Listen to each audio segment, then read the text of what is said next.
എല്ലാ കൂട്ടുകാർക്കും അടുക്കളയിലെ രഹസ്യം എന്ന ചാനലിലേക്ക് സ്വാഗതം. ഇന്ന് നമ്മളൊരു പുതിയ ഡിഷാണ് തയ്യാറാക്കാൻ തീരുമാനിച്ചിരിക്കുന്നത്. ബ്രേക്ക്ഫാസ്റ്റിന് അപ്പത്തിനോട് കൂടി ഒരു ചിക്കൻ സ്റ്റ്യൂ. കൂട്ടുകാരെ, ചിക്കൻ സ്റ്റ്യൂവിന് ആവശ്യമുള്ള സാധനങ്ങൾ എന്തൊക്കെയാണെന്ന് നോക്കാം.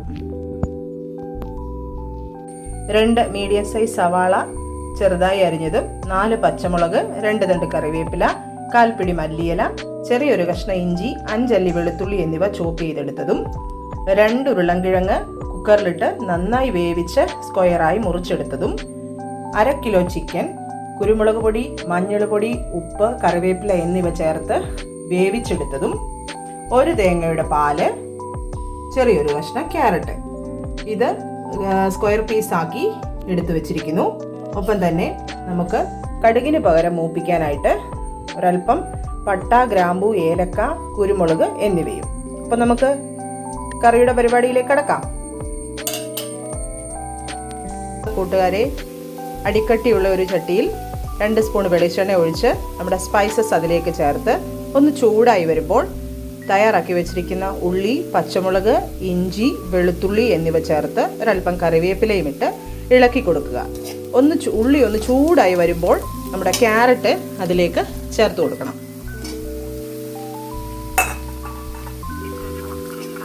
ക്യാരറ്റ് ചേർത്തു ഇളക്കി കൊടുത്തുകൊണ്ടിരിക്കണം. എണ്ണയിലും നല്ല ചൂടോടുകൂടി ആ ക്യാരറ്റ് വെന്ത് വരും. ഒരൽപ്പം അടച്ചു വെച്ച് കൊടുക്കാം.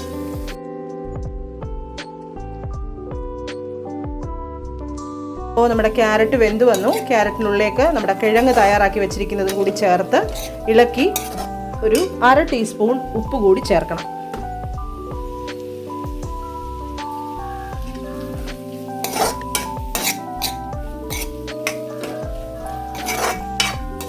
ഒരു 3 മിനിറ്റ് ഒന്ന് അടച്ചു വെച്ച് കൊടുക്കാം. ഈ ആവിയിൽ ആ കിഴങ്ങിൻ്റെ പച്ചമണമൊക്കെ മാറി വളരെ രുചികരമായ അവസ്ഥയിലേക്ക് അതെത്തും. അപ്പോൾ നമ്മുടെ കിഴങ്ങും ക്യാരറ്റും ഉള്ളിയും ഒക്കെ നന്നായി വെന്ത് വന്നിട്ടുണ്ട്. അതിലേക്ക് ഇപ്പം 3 മിനിറ്റ് അടച്ചു വെച്ച് ആ പച്ചമണമൊക്കെ മാറി ആ സ്പൈസസിൻ്റെ മണമൊക്കെ കിഴങ്ങിലേക്കും ക്യാരറ്റിലേക്കും ഒക്കെ പിടിച്ചു. അപ്പോൾ ഇനി നമ്മൾ ചേർക്കാനുള്ള മസാലകൾ ചേർക്കാം. ഇതിനകത്തെ സ്പെഷ്യൽ ഇൻഗ്രീഡിയൻസ് എന്ന് പറഞ്ഞാൽ കുരുമുളക് പൊടി തന്നെയാണ്. ഈ കുരുമുളക് പൊടിയുടെ മണവും രുചിയുമാണ് ഈ കറിക്ക് മുന്നിൽ നിൽക്കുന്നത്. അപ്പോൾ ഒരു 1/2 സ്പൂൺ കുരുമുളക് പൊടി. നമ്മൾ ഓൾറെഡി 1/4 സ്പൂൺ കുരുമുളക് പൊടി ചേർത്താണ് ചിക്കൻ വേവിച്ചത്. ഒപ്പം തന്നെ 1/2 സ്പൂണ് ഗരം മസാല. അധികം മസാലകളൊന്നും ഇതിൽ ചേർക്കില്ല. ഇത് ഒന്ന് ഈ ഉരുളക്കിഴങ്ങിലേക്കും ക്യാരറ്റിലേക്കും ഒക്കെ ഒന്ന് പിടിച്ച് ആ സ്മെല്ലൊക്കെ ഒന്ന് ക്ലിയറായി വരുമ്പോൾ തന്നെ നമ്മൾ ചിക്കൻ ഇതിലേക്ക് ചേർക്കുമേ. ഇപ്പോൾ ചിക്കനും നമ്മൾ ചേർത്ത് കൊടുത്തിട്ടുണ്ട്. ഇത് നന്നായി ഇളക്കി എല്ലാം കൂടി ഒന്നിച്ചൊന്ന് മിക്സാക്കി എടുത്തതിന് ശേഷം ഒരു 2 മിനിറ്റ് ഒന്ന് അടച്ചു വയ്ക്കാം. അതിനുശേഷം നമുക്ക് തേങ്ങാപ്പാൽ ചേർത്ത് കൊടുക്കണം. നമ്മുടെ ചിക്കനും കിഴങ്ങും ക്യാരറ്റും ഒക്കെ നന്നായി മിക്സായി ആ ചിക്കൻ്റെ ടേസ്റ്റൊക്കെ ആ കൂട്ടിലേക്കൊക്കെ ഇറങ്ങി എല്ലാം വളരെ കൃത്യമായ പരുവത്തിലേക്ക് എത്തിയിട്ടുണ്ട്. അപ്പോൾ നമുക്കിനി തേങ്ങാപ്പാൽ ഒഴിച്ചു കൊടുക്കാം. ഒരു തേങ്ങയുടെ പാലാണ്. 1-ാം പാല് 2-ാം പാൽ അങ്ങനെയൊന്നുമില്ല. നമ്മൾ ഒരു തേങ്ങയുടെ പാല് നീട്ടിയെടുത്തിരിക്കുക കേട്ടോ. പ്രിപ്പയർ ചെയ്ത് വെച്ചിരിക്കുന്ന തേങ്ങാപ്പാലിൻ്റെ പകുതി ചേർത്ത് കൊടുത്ത് ഇതൊന്ന് ചൂടാവാൻ വേണ്ടിയിട്ട് നമുക്ക് വെയിറ്റ് ചെയ്യാം.